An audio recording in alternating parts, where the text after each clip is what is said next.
So you want to learn about Ariovistus, huh? Well, let me tell you this guy. He was a fascinating character. Oh, yeah. We're going to really deep dive into his story, and we're going to be using Caesar's commentaries on the Gallic War as our main source. But to make sure we're getting the full picture, we'll also be bringing in perspectives from other Roman historians, like Dio Cassius, Pliny the Elder, and Tacitus. Yeah, it's important to remember that Caesar was right in the thick of things. So his account is definitely going to have his own spin on it. That's where these other sources come in handy. They give us a chance to compare and contrast, see different viewpoints. Okay, so let's set the stage. We're in Gaul, 1st century BC. It's a land divided, all these different tribes fighting, forming alliances, Yeah. and looming over it all is the growing power of Rome. And right smack in the middle of all of this is Ariovistus. Ariovistus. Yeah. A powerful Suebi leader, commanding a force of Germanic peoples, fluent in Gaulish, a skilled warrior and politician. He wasn't just some barbarian chieftain. This guy was a major player on the historical stage, and his actions had a ripple effect throughout Gaul. Yeah, he definitely wasn't someone to be underestimated. So how did he rise to power? I mean, one minute he's leading the Suebi, the next he's making a huge impact on Gallic politics.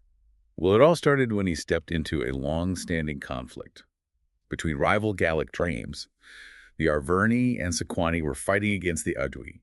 Ariovistus saw an opportunity, decided to intervene, siding with the Arverni and Sequani. Yeah, and he didn't just tip the scales, he absolutely dominated. Tell me about the Battle of Magetabriga.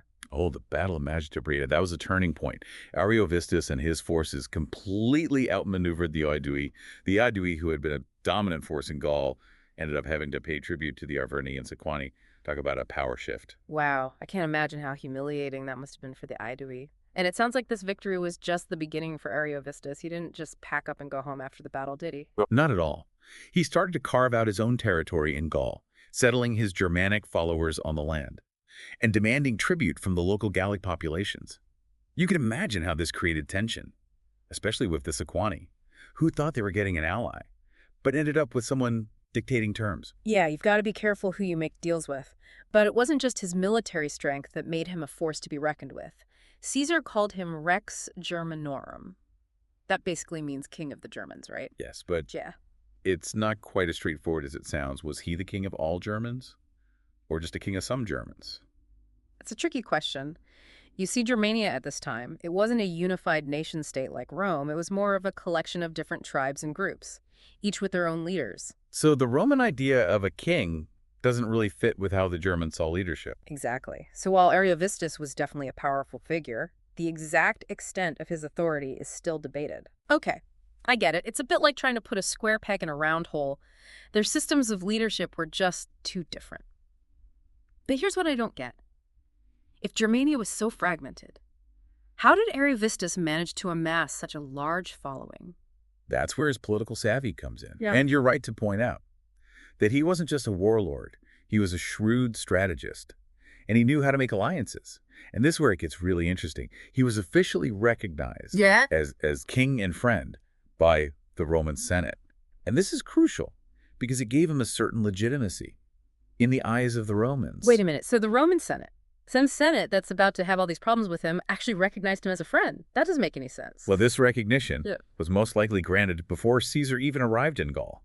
They gave Ariovistus some breathing room, allowed him to operate with a degree of freedom, and even cross the Rhine with a massive force. It's like the Senate inadvertently gave him the keys to the kingdom.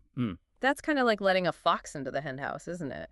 And I bet that didn't sit well with some of the Gauls, especially the Aedui, who were already feeling the pressure of Ariovistus's expanding power. You're absolutely right, and this sets the stage. For the inevitable clash with Caesar, entered Diviciacus, an Aedui magistrate, and crucially, a Roman ally. He went straight to Caesar, pleading for help against Ariovistus's growing oppression. I bet Caesar was thrilled to hear this. I mean, he was a rising star in Roman politics, and military success in Gaul would definitely boost his standing. Exactly. This was an opportunity for Caesar to assert Roman dominance in the region and further his own ambitions. So you've got these two powerful figures, Ariovistus, emboldened by his success and Roman recognition, and Caesar, eager to solidify his authority and expand Roman influence. It's like a historical train wreck waiting to happen. What happened next? Well, Caesar tried the diplomatic route first. He sent messengers to Ariovistus, inviting him to a conference to try to smooth things over. I'm guessing Ariovistus wasn't interested in a friendly chat. You guessed right. Ariovistus basically told Caesar, if you want to talk, you come to me. He even said, if I need anything from Caesar, I will go to Caesar. If Caesar wants anything from me, he ought to come to me. He was basically throwing shade at Caesar and the whole Roman Republic. That's some serious sass. Ariovistus clearly wasn't intimidated by Caesar, or the might of Rome. He saw himself as an equal, and he wasn't about to back down. What did Caesar do? Well, I can't imagine Caesar was too happy about that. It sounds like this was a major ego clash between two powerful leaders. Absolutely. And their exchange really highlights the different ways they saw the world. Ariovistus, he believed in strength and conquest. He'd won his position in Gaul through force, and he wasn't about to let some Roman upstart tell him what to do. So what did Caesar demand from Ariovistus? Caesar laid down the law. He told Ariovistus to stop bringing more Germans across the Rhine, to return the hostages he'd taken from the Aedui, and to stop all attacks against them. He even reminded Ariovistus of his friend of Rome status, hinting that there would be consequences if he didn't comply. It sounds like Caesar was trying to play the good cop role at first, reminding Ariovistus of their supposed friendship and appealing to his sense of honor. But did it work? Not even a little bit. Ariovistus basically laughed in Caesar's face. He argued that he'd won his position in Gaul fair and square through right of conquest. He believed he had the right to demand tribute and call the shots. He even mocked the Romans, questioning their ability to protect their allies and boasting about how unbeatable his Germanic warriors were. Wow. He really pushed all of Caesar's buttons. He wasn't just defying Caesar, he was challenging the whole idea of Roman authority. Right. And to make matters worse, Ariovistus wasn't just talking. He kept bringing more Germans across the Rhine, bolstering his forces. And then the Herudis, a Germanic tribe allied with Ariovistus, started raiding Aedui territory. That was the last straw for Caesar. So this wasn't just about words anymore. Ariovistus was making moves that directly threatened Roman interests. And Caesar, being Caesar, wasn't going to just sit back and watch. Exactly. He saw this as a direct challenge and a chance to show everyone who was really in charge. Ariovistus may have thought he was playing a smart game, but he seriously underestimated Caesar's ambition and willingness to use force. It sounds like these two were on a collision course, headed straight for a showdown. And I know there's a big battle coming, but before we get to that, tell me about this place called Vesontio. I know it played a key role in the events leading up to the battle. Vesontio. It was a strategic stronghold in the Doubs Valley. Both Caesar and Ariovistus knew that whoever controlled Vesontio would have a huge advantage. It was like a gateway to the region. So it was a race to see who could get there first. Exactly. Yeah. And it was a close one. Caesar had to rely on his Gallic allies and some clever intelligence gathering to get there ahead of Ariovistus. But he managed to pull it off.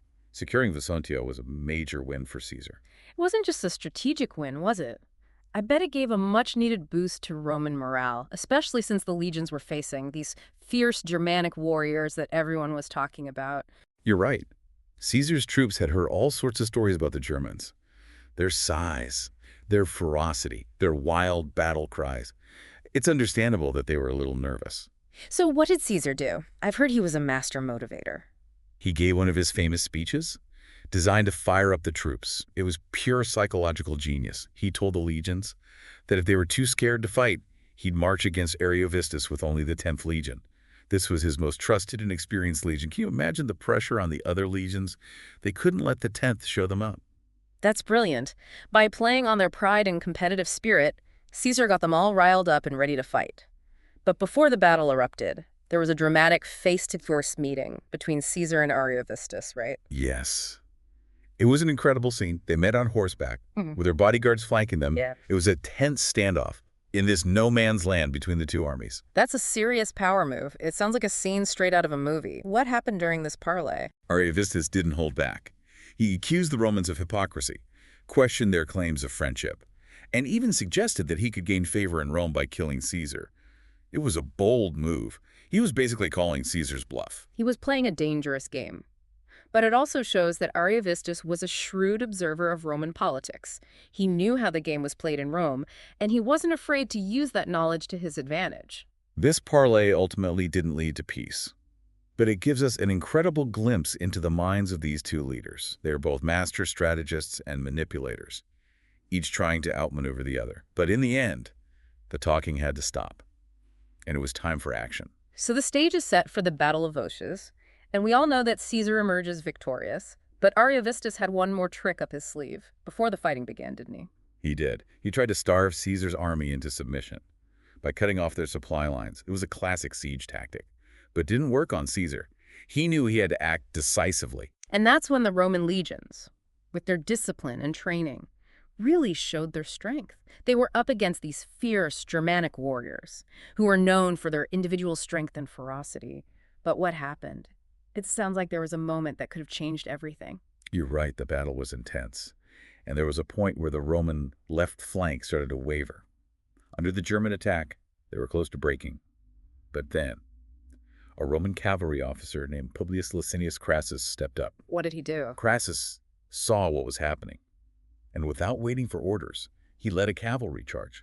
That completely turned the tide of the battle. That was some quick thinking. He saw a chance to change the course of the battle, and he took it. What a hero. His actions were decisive. The Germanic forces, surprised by this counterattack, started to fall apart. It was a chaotic scene. The various tribes, like the Heruds, Marcomanni, Travoci, Mangiones, Nemetes, Seduzzi, and of course the Suebi, all trying to escape the pursuing Roman legions. I bet that was a terrifying moment for them. What about Ariovistus? Did he manage to escape? Ariovistus managed to flee across the Rhine with some of his followers. But his power and influence were shattered. The battle ended with a particularly tragic scene.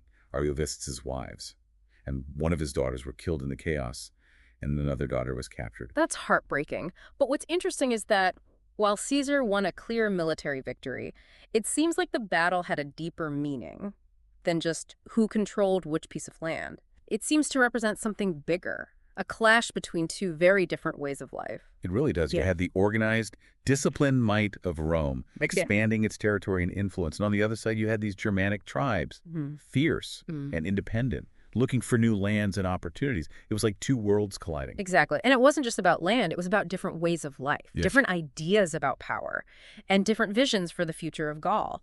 The Battle of Votius was a microcosm of this larger clash between Rome and the Germanic tribes, a clash that would shape the course of European history for centuries to come. Makes you wonder what would have happened if things had gone the other way. What if Ariovistus had won? It's one of those fascinating what-if questions that historians love to ponder. It's impossible to know for sure, but we can speculate. Maybe Ariovistus would have been able to solidify his control over Gaul, creating a powerful Germanic kingdom that could have rivaled Rome. Right. Or maybe, even with a setback, the Romans would have eventually returned with even greater force, determined to crush any resistance. Yeah. It really makes you think about how these key moments in history could have gone either way. But one thing that strikes me is how we're viewing all of this through the lens of Roman historians. I mean, Caesar was obviously going to paint himself in a good light and portray Ariovistus as the enemy. It's kind of like reading the winner's version of history. You're raising a very important point. We have to remember that history is often written by the victors. And in this case, the victors were the Romans. They portrayed Ariovistus as this stereotypical barbarian, powerful, but ultimately savage and uncivilized. But how did Ariovistus see the Romans? To him, they were probably the aggressors, encroaching on his territory and interfering in his affairs. It's all about perspective. So how do we get a more balanced view? That's why it's so important to look at multiple sources, to compare and contrast different accounts, and try to piece together a more complete picture. We have to remember that everyone has their own biases and perspectives. And by understanding those biases, we can get closer to the truth. It's like a historical detective story, trying to uncover all the clues and piece together the puzzle. Exactly. And it's a puzzle that's still being pieced together today. Every new discovery, every new interpretation helps us understand this period in history a little bit better. It's incredible to think that even though these events happened over 2,000 years ago, they still resonate with us today. Absolutely. The clash between different cultures, the struggle for power, the ambition of individuals, these are themes that are timeless. Well, this deep dive into Ariovistus has been fascinating. We learned about his rise to power, his clash with Caesar, the dramatic battle of Votius, and the enduring legacy of this conflict.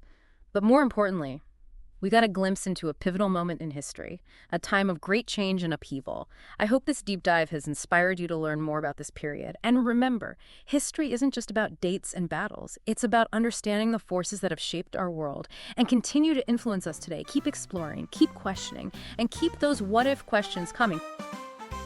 Thank you for listening. If you love history, don't forget to subscribe to History with Bree and Peter. Join us for more fascinating stories from the past. Hit that subscribe button and never miss an episode.